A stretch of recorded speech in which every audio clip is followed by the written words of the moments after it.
cliente te contratou, o que fazer social media? Eu sou Raíssa Lobo, sou social media há mais de 5 anos e hoje eu vou te contar exatamente o passo a passo que você tem que fazer quando o seu cliente te contratar. Se eu fosse você, eu ficaria até o final desse vídeo porque tem uma etapa que quase nenhuma social media faz e que isso pode te evitar muitos problemas lá na frente. É normal que quando a gente começa na profissão social media, a gente busque técnicas e formas de criar conteúdo de forma mais eficiente, que você procure como criar uma estratégia de conteúdo, como você entenda as métricas do Instagram, do LinkedIn, seja da mídia social que você for utilizar, como criar roteiros, enfim, toda a parte de demandas que um social media executa na prática no dia a dia. Mas o que eu não vejo por aí é pessoas falando como gerir esses clientes, como fazer o processo de recepção desses clientes e quais as etapas que você deve fazer quando o cliente chegar para você e quiser te contratar. Eu não vejo ninguém falando sobre relacionamento com o cliente. E hoje, nesse vídeo, eu vou te explicar o primórdio do relacionamento com o cliente, o início do seu relacionamento, e que vai ser fundamental para todo o desenvolvimento do seu relacionamento com o cliente ao longo do seu projeto com ele, ao longo do seu contrato com ele. E o que acontece se você não desenvolver um relacionamento saudável com o seu cliente desde o primeiro contato, a primeira reunião com ele de vendas, por exemplo, quando ele te procura para te contratar e ele te chama numa reunião para você explicar todo o seu processo de trabalho, verificar quais são as necessidades dele, para depois você passar um orçamento e aí ele resolve fechar com você. Se desde esse primeiro contato você não desenvolver um relacionamento de confiança com seu cliente, vai ser muito difícil que depois que ele te contrate, esse relacionamento desenvolva de uma forma mais saudável, aonde os dois entendam que são parte fundamental do projeto para que você consiga chegar no objetivo junto com ele. Por isso, nesse vídeo eu vou te mostrar a primeira etapa, a etapa fundamental do seu início de relacionamento com o cliente, assim que ele resolve te contratar como social media dele. Imagina comigo. O cliente te achou na internet, achou seu trabalho interessante e resolveu entrar em contato com você para saber sobre os seus serviços. Você mandou muito bem na conversa com ele, explicou como é que funcionava, marcou uma reunião para ele te conhecer pessoalmente, né? Uma reunião online, e você conversou com ele, explicou qual o serviço que você presta, você entendeu a necessidade dele e explicou como que você vai trazer essas soluções e ele resolveu fechar com você. E aí você fica igual aquele meme do de outra volta. E agora, o que eu faço? E o primeiro ponto social media para você mostrar profissionalismo é você ter a formalização dessa parceria com o seu cliente, tudo em contrato. O contrato é o primeiro passo para mostrar para o seu cliente que você é uma profissional e que você quer trazer tanto segurança para ele, que você vai prestar os serviços como combinado, e para você, que ele vai te pagar por esse serviço, por esse tempo despendido pelo projeto da marca dele. E um detalhe muito importante quando você vai assinar um contrato com o seu cliente é você pedir com ele o pagamento. Tem que ser uma regra para você que assim que ele assine o contrato, ele já te pague para você fazer o primeiro mês de serviço ou criar a primeira parte do projeto, que é a estratégia de conteúdo. Para você entender melhor, eu vou te explicar como eu trabalho, tá? O meu trabalho, por exemplo, como social media estrategista, funciona em 2 etapas. A primeira etapa, eu fecho um contrato com o cliente de estratégia digital, que é onde eu vou passar um prazo de no máximo 60 dias estudando todo o mercado dele, todo o conteúdo, tudo, entendendo cada detalhe do negócio dele e dele, se ele for a cara da marca, enfim, depende muito.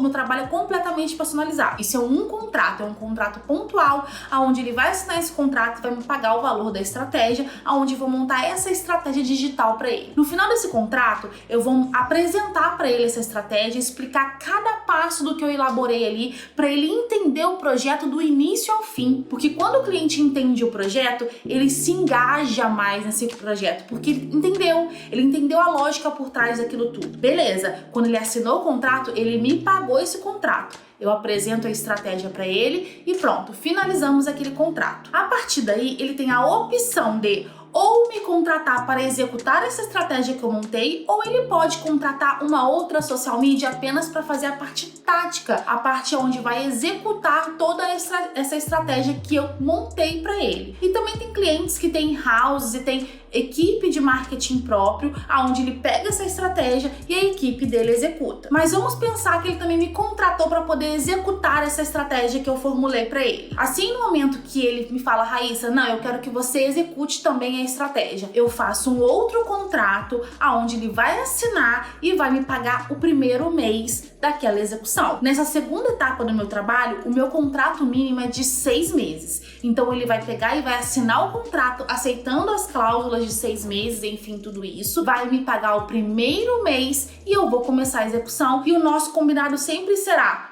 pagou, realizou.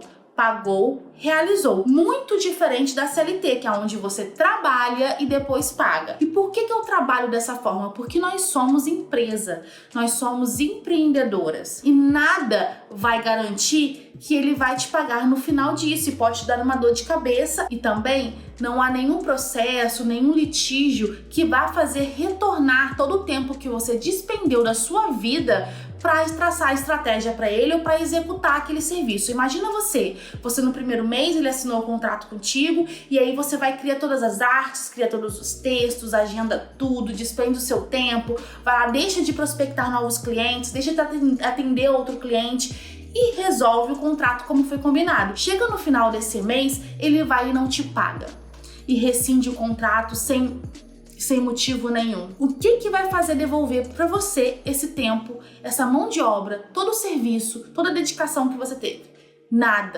Nada, nenhum litígio que vai te dar mais dor de cabeça vai te retornar todo o trabalho que você teve nesse mês. Então, como você é uma empreendedora, você é uma empresa e você não tem a garantia da CLT, o mais importante no primeiro ponto, depois que fechou o contrato com o cliente, é receber o pagamento dele do primeiro mês, ou seja, do primeiro contrato de estratégia, ou do primeiro mês de execução, enfim, seja o que for, ele assina e te paga a primeira parte do processo. Beleza, o cliente foi, aceitou, assinou o contrato, te efetuou o pagamento, e agora? Como vamos prosseguir? O próximo passo é você criar um canal de relacionamento com o cliente. E como que você vai fazer isso? Você vai criar um grupo, seja no WhatsApp, seja no Telegram, o que for melhor para vocês dois, porque ali ele vai ter a segurança de que vai manter o contato com você durante todo esse processo de execução ou de formulação da estratégia. Então você monta esse grupo de relacionamento. Se você tiver mais pessoas na sua equipe, você coloca essas pessoas da equipe lá dentro, ou pessoas que precisam saber de como está toda a execução, ou da parte dele tem alguma pessoa na empresa que também queira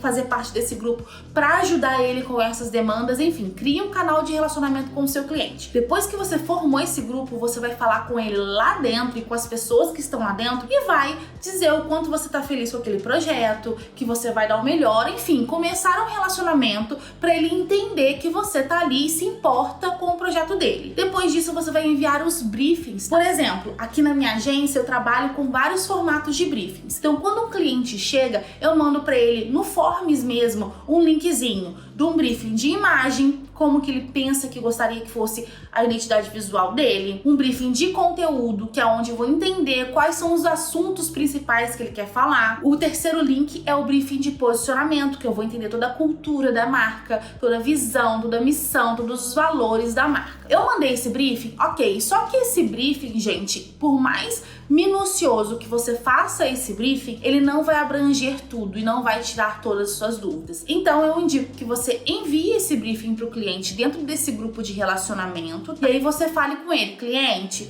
você tem o prazo de 48 horas para responder esses briefings, porque se você não responder dentro dessas 48 horas, vamos ter um atraso no seu projeto. Joga a responsabilidade para ele, porque você fez a sua parte. Beleza, ele te entregou dentro do prazo, você vai ler esse briefing e vai surgir várias dúvidas. Você vai começar o projeto dele, olhando as redes sociais, vendo os concorrentes que ele vai colocar dentro desse briefing. Então você vai analisar tudo que ele colocou ali e vai te surgir várias dúvidas e você vai anotar todas essas dúvidas. Anotou todas essas dúvidas, você vai no grupo de relacionamento com seu cliente e vai falar: cliente, preciso marcar uma reunião de briefing com você. O que você respondeu foi muito importante pra gente, mas para nos aprofundarmos no seu projeto, precisamos entender alguns pontos que ficamos com dúvidas mais a fundo. E aí você vai marcar uma reunião com seu cliente e vai falar para ele: cliente, preciso que você despende pelo menos de 2 a 3 horas dessa reunião. Beleza, o cliente aceitou, marcou com você essa reunião. Você vai para a reunião com o seu cliente como se fosse um bate-papo com um amigo, porque a gente tem que entender que as pessoas, o comportamento das pessoas, quando vira uma coisa mais pergunta e resposta, ele fica mecanizado e ele não traz realmente a verdadeira essência. Então bata um papo e para ficar mais à vontade, traga situações que aconteceram com você mesmo, seja algum nicho relacionado a alguma coisa que você conhece ou algum ponto que ele fale te lembre de alguma coisa que aconteceu com você. Converse com o seu cliente e dentro dessa conversa você vai perguntando para ele as coisas que você precisa saber. Eu digo, funciona também você só ficar fazer pergunta e resposta? Às vezes o cliente é um pouco mais fechado, não há tanta abertura? Funciona também, mas já testei das duas formas e a forma que mais funcionou comigo foi quando eu bato um papo com o cliente. Por quê? Nessa reunião de briefing você mata 2 coelhos com uma cajadada só. Por quê? O primeiro coelho que você mata, você estreita o relacionamento com seu cliente, ele te conhece mais, você conhece mais ele. E o segundo ponto, que você tira todas as suas dúvidas. E um ponto muito importante dessa reunião social media, grave a sua reunião com ele. Tem vários aplicativos aí que você pode utilizar para isso. O Zoom você pode gravar, tem o Google Meet que você pode gravar a reunião. Então grave, porque não tem nada mais incômodo para criar um relacionamento de fato com o seu cliente do que você tá lá conversando com ele, tentando desenvolver um relacionamento e você anotando. Então, se você gravou a reunião, depois você pode consultá-la com mais calma, entender alguns detalhes, não precisa ficar desesperada para anotar cada informação que ele passa, porque você sabe que essa informação está gravada e segura, e com isso você pode dar total atenção para o seu cliente, ok? Beleza, fizemos a reunião, foi um sucesso, eu gravei, Raíssa, baixei a reunião, tá ótimo. O próximo passo é pegar com ele todos os documentos necessários para você entender a marca. Tem algumas marcas que podem te ajudar com PDFs de conteúdo que eles já produziram para poder esclarecer dúvidas dos próprios clientes deles. Tem empresas que possuem PDFs com missão, visão e valores que pode te ajudar. Então solicite todos os documentos que por acaso durante a reunião de briefing vocês tocaram no assunto. E você vai ver que não tem como não tocar nesse assunto quando você está conversando com ele sobre a reunião de briefing. Então vai surgir essas dúvidas e ele vai falar assim: eu tenho um documento que fala sobre isso que você está me perguntando. E aí você anota para depois que finalizar a reunião, no dia seguinte, deixa a cabeça esfriar, você solicita esses documentos com o cliente. Agora, o ponto fundamental que eu não vejo nenhuma social media fazendo é, a partir do momento que aquela pessoa vira o seu cliente, você cria o grupo de relacionamento, você faz todo esse trajeto de briefing, você conversa com ele e começa a criar esse relacionamento, você precisa a partir daí se posicionar como uma profissional e posicionar os seus limites. E como você vai fazer isso? Você vai criar um manual para o cliente, um PDFzinho aonde você vai ter todas as regras da sua empresa. Por mais que a empresa seja só você, lembre-se, você tem que ter na sua cabeça que você é uma profissional, que você é uma empresa e está prestando um serviço. Então você tem horário para iniciar, horário para terminar. Então para isso o cliente precisa ficar ciente, para lá na frente não criar atritos entre você e o seu cliente e balançar esse relacionamento porque nada foi combinado. Vai por mim, eu passei por essa fase, não é nada legal, e depois que seus clientes já se acostumaram com não ter limites, para você podá-los vai gerar um desgaste muito maior. Então crie um manual onde lá dentro você vai colocar o seu horário de trabalho, onde você vai estar disponível para conversar com ele, como que funcionam os seus processos, você é organizada, quanto tempo para poder fazer tal coisa, quanto tempo para fazer um post que ele vai solicitar, entende? Porque às vezes o cliente pode aparecer com um post de última hora e fala: cliente, não dá para fazer em 15 minutos. Lá no manual tá explicado que é no prazo de 24 horas. Enfim, defina os seus limites e coloca nesse manual, porque ele vai começar o contrato com você já ciente do que ele pode fazer e do que ele não pode fazer. Social media, entenda, trabalhar de forma profissional e posicionada desde o início com o seu cliente é benéfico para você e é benéfico para o seu cliente, porque ele consegue ter a clareza de como que vai funcionar o trabalho com você e esse contrato com você desde o início. Ele não vai ficar no escuro, e quando o cliente não fica no escuro, ele não gera desconfiança, ele não fica enjoado, ele não questiona coisas irreais de serem questionadas. E para você vai te trazer maior tranquilidade para você organizar as suas demandas e principalmente vai aumentar a sua autoridade em relação ao cliente, que o cliente vai entender que você é uma empresa, que você presta serviço e que você tem uma organização e um plano de negócios para a sua empresa. Espero, social media, que com esse conteúdo isso tenha aberto sua mente em relação a como você deve lidar com o seu cliente assim que ele fecha o contrato com você, assim que ele aceita ser seu cliente. E se você tiver alguma dúvida, me conta aqui nos comentários e me segue lá no Instagram, Raíssa Lobo, que eu posto conteúdos diários que podem te esclarecer cada vez mais e te ajudar a subir de patamar na profissão social media. Obrigada por ter assistido esse vídeo até aqui e eu te encontro no próximo vídeo.